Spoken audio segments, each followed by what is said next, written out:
I found a rumor buried in the woods about a U.S. congressman. No headstone, no marker. Vanished from history. It got violent. A lot of people ended up being killed. Why did Alabama erase him?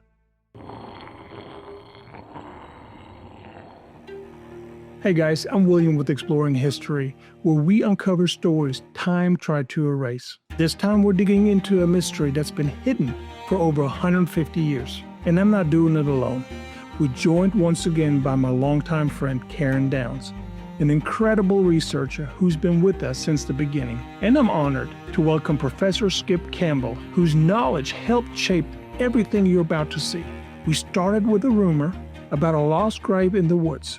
What we uncovered was the story of a man who stood for justice and paid the ultimate price. His name has been forgotten by most, but his story could change the way you see Reconstruction. Let's get into it. Somewhere in this overgrown Alabama cemetery lies a U.S. congressman, assassinated during Reconstruction. But his grave is missing. We came here to find it, and what we discovered raises even more questions. If there's no stone, no record, no photo, was this just a rumor? Or is his grave actually here, just hidden by time? This is Green Cemetery tucked behind these trees. If you didn't know it was here, you'd probably never find it. But this forgotten patch of land might hold one of Alabama's most important stories. Some of these stones go back to the 1820s. You've got early settlers, a Revolutionary War veteran, and supposedly a U.S. congressman. But right now, there's no sign of him.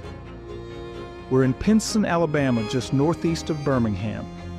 Judging by some of the names and dates, this cemetery once served as a resting place for pioneers, enslaved people, and families like Green and Massey. It's quiet now, but the soil here remembers. And that question that brought us here? Could a congressman really be buried beneath our feet with no headstone, no mention, nothing? After walking through Green Cemetery, I couldn't shake the feeling. Was this just a rumor? Or had history really erased him? So I had to dig deeper. So I went back to my desk, typed in the name, Thomas Haughey. And what I found completely shifted everything I thought I knew. He wasn't just a congressman. He was a Union Army surgeon, a Republican, a fierce advocate for emancipation in Alabama. Then I found the 1860 census, living in Elenton, Alabama, 33 years old, physician, real estate worth $16,000, about $500,000 today.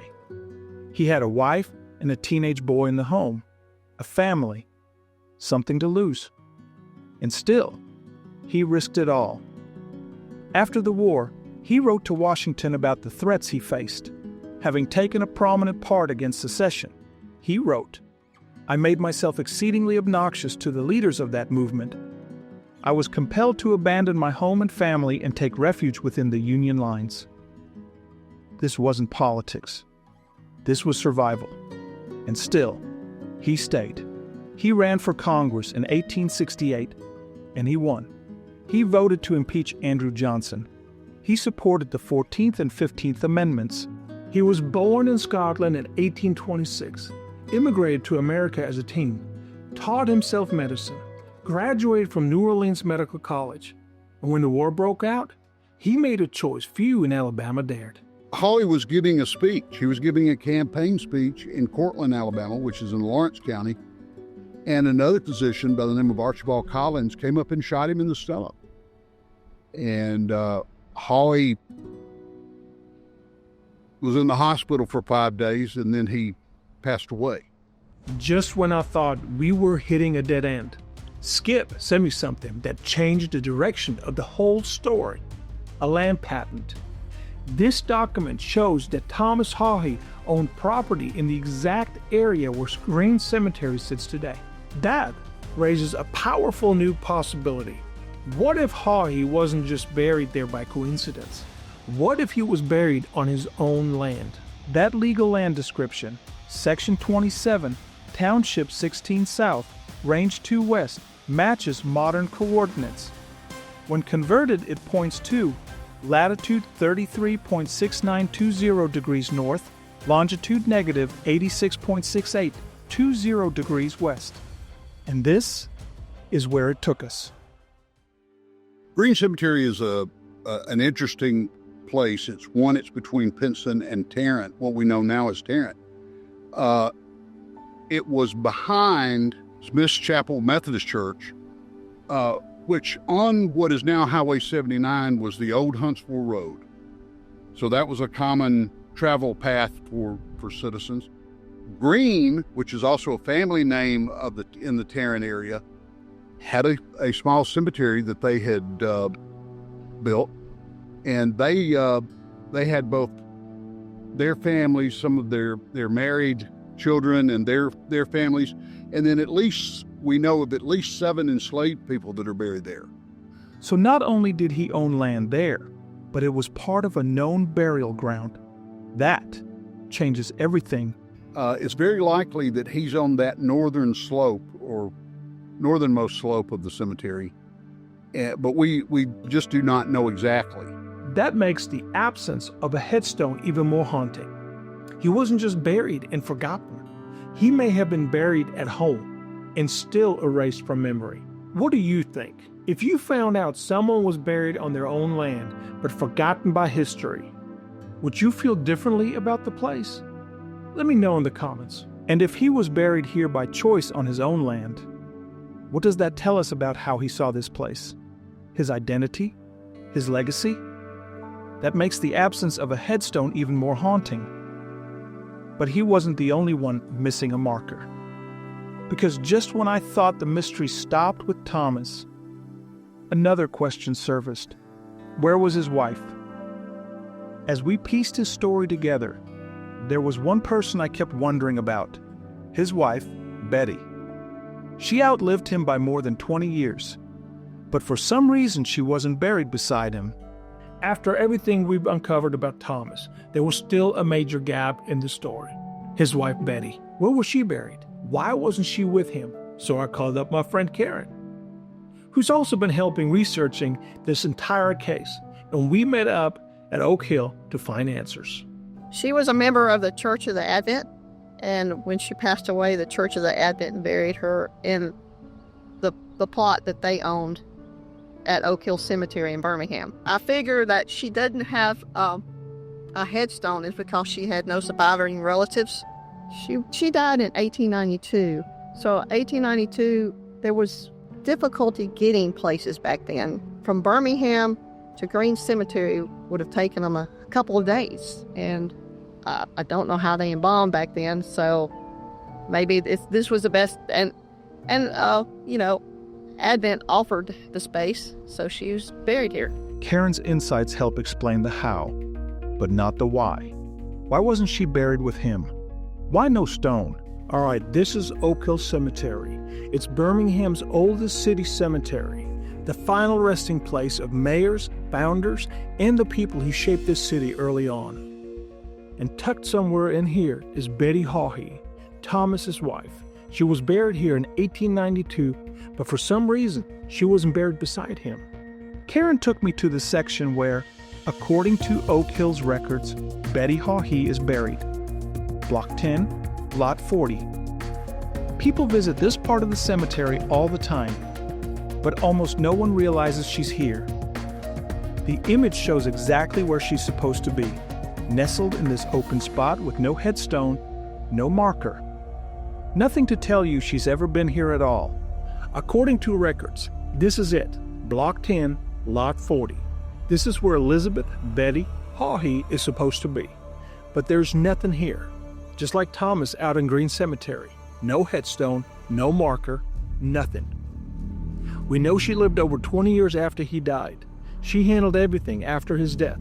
Imagine carrying all that, the grief, the trauma, the cost, with no one left to remember you. And yet, not only is she not buried beside him, there's no trace of her. Why?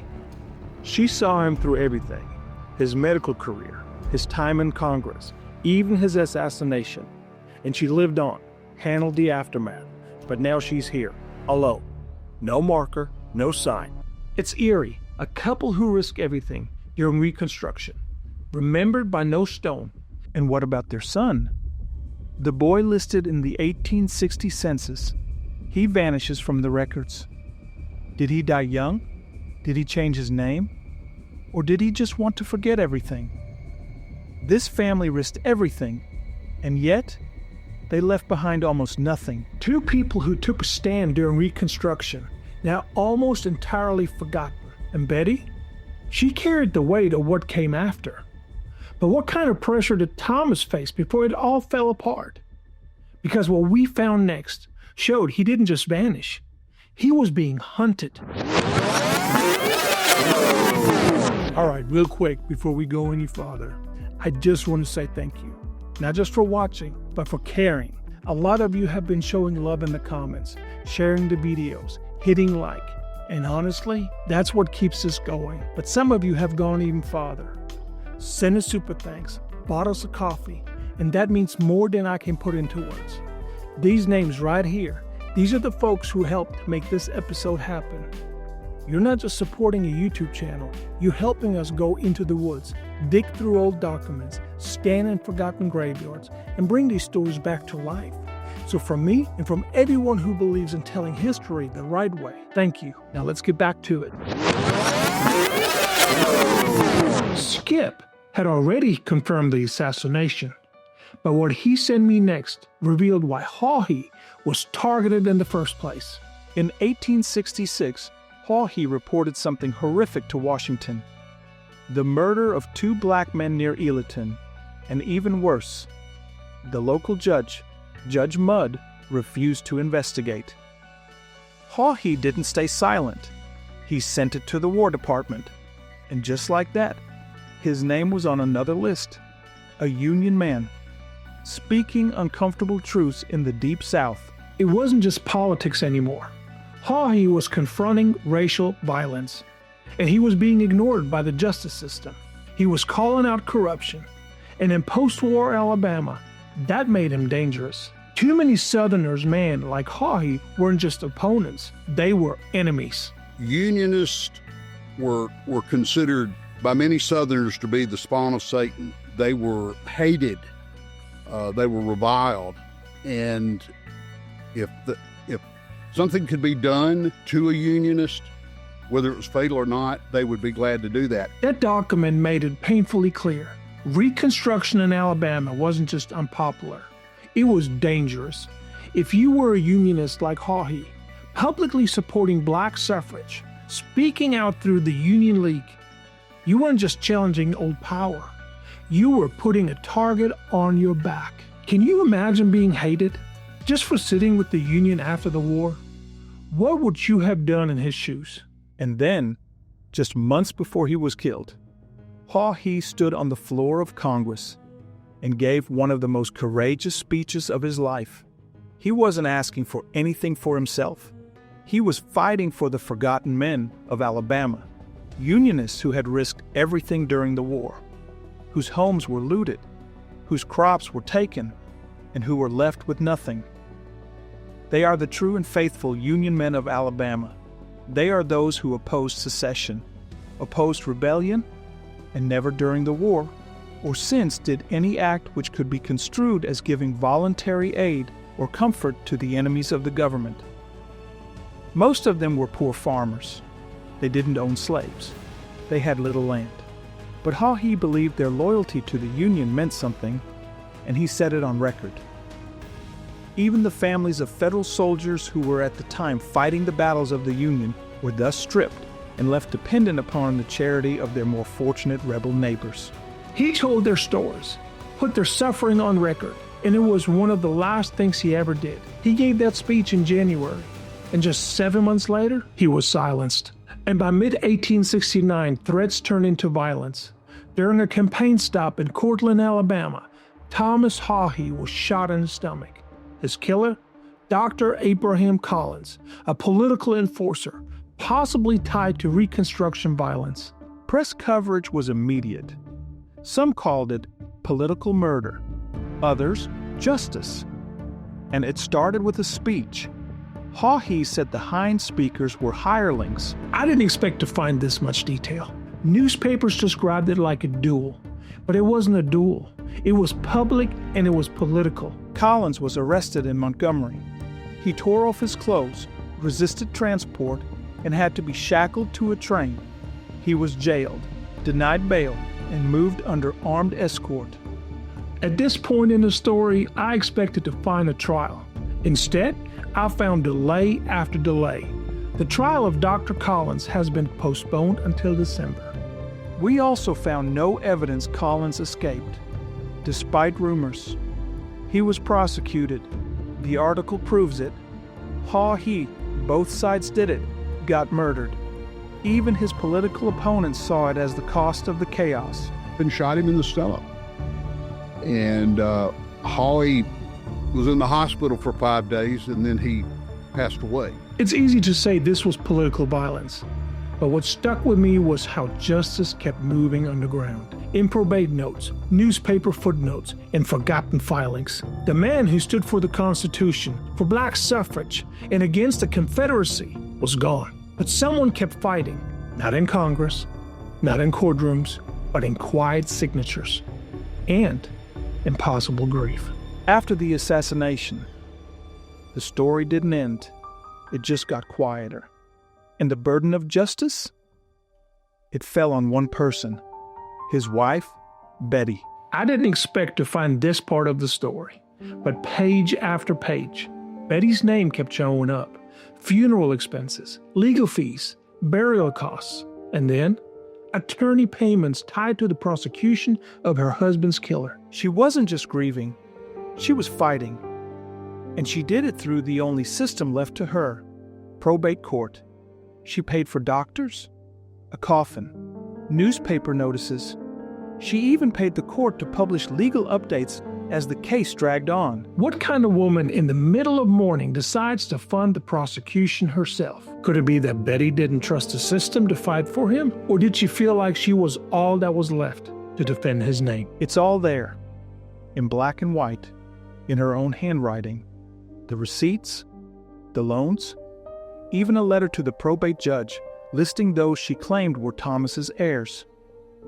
Bettie tried to hold it all together, but with no monument and no family left to carry on the name. It feels like she lost more than just her husband. I've seen a lot of records, but this was different.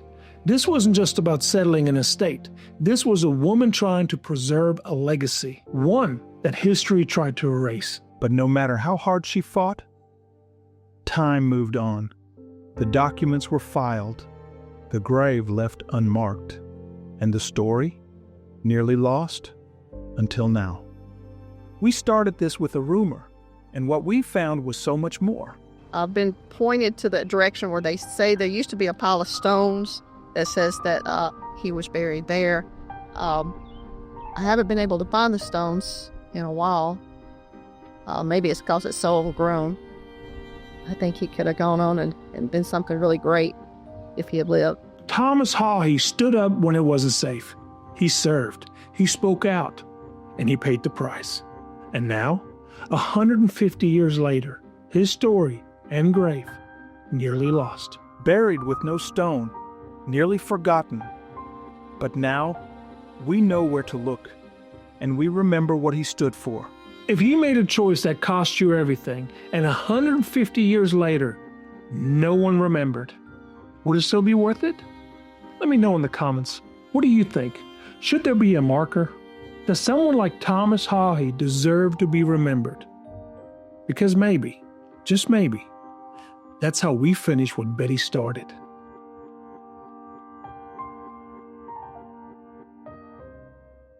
Thanks for joining me on this journey, one that took us from forgotten graves to land patents, lost records, and voices that refuse to stay silent. If this story moved you, don't forget to like, subscribe, and drop a comment. And if you're new here, check out our other playlists. There's a lot more Alabama history waiting to be uncovered.